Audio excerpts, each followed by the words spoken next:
Bonjour les amis. On continue aujourd'hui avec l'évangile de Matthieu, mais nous passons maintenant un peu plus loin. Nous sommes au chapitre 17, dans les versets 10 et 13.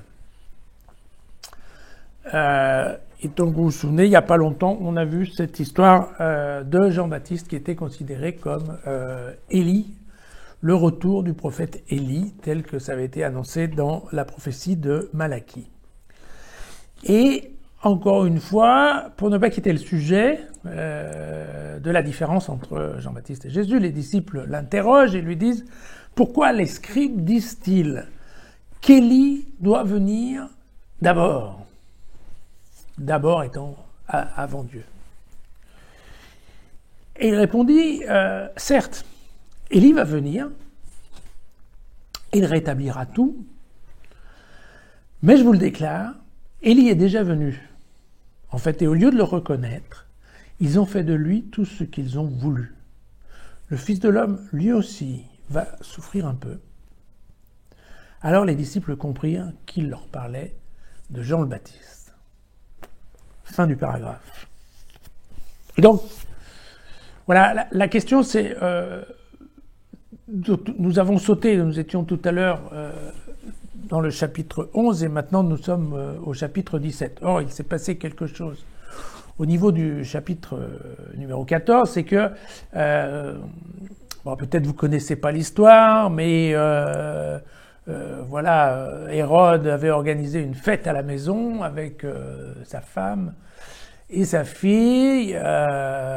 Il demande à sa fille, qui s'appelle Salomé, de bien vouloir danser pour lui et que s'il apprécie la danse, il lui donnera ce qu'elle veut. Et donc, en fait, Salomé danse bien, le papa est content et lui dit écoute, demande-moi ce que tu veux, je te le donnerai. Salomé va parler avec sa mère Hérodiade, qui était absolument fâchée avec Jean-Baptiste parce que Jean-Baptiste n'était pas très d'accord avec sa relation avec Hérode. Et donc en fait, Salomé demande à Hérode de lui donner la tête de Jean-Baptiste. C'est ce qui a créé l'intérêt de nombreux peintres du XVIe au XVIIIe. Et je pense que tout le monde a vu la représentation du plateau d'argent avec la tête de Jean-Baptiste dessus. Certes, une image assez morbide, mais qui a l'avantage de marquer un certain nombre.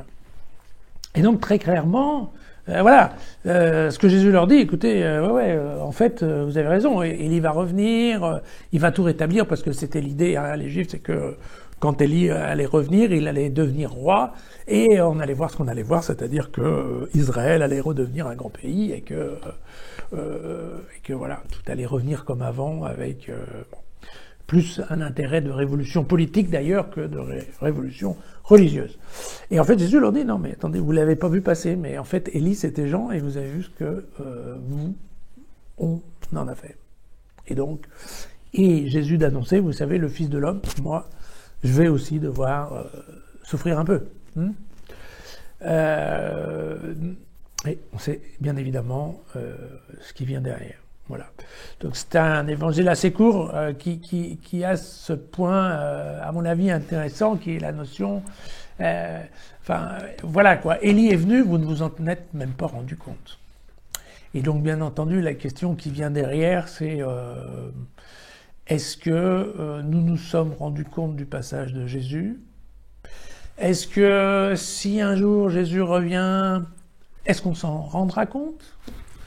Ou bien est-ce qu'on l'éliminera tout simplement d'une manière ou d'une autre? Voilà. À demain.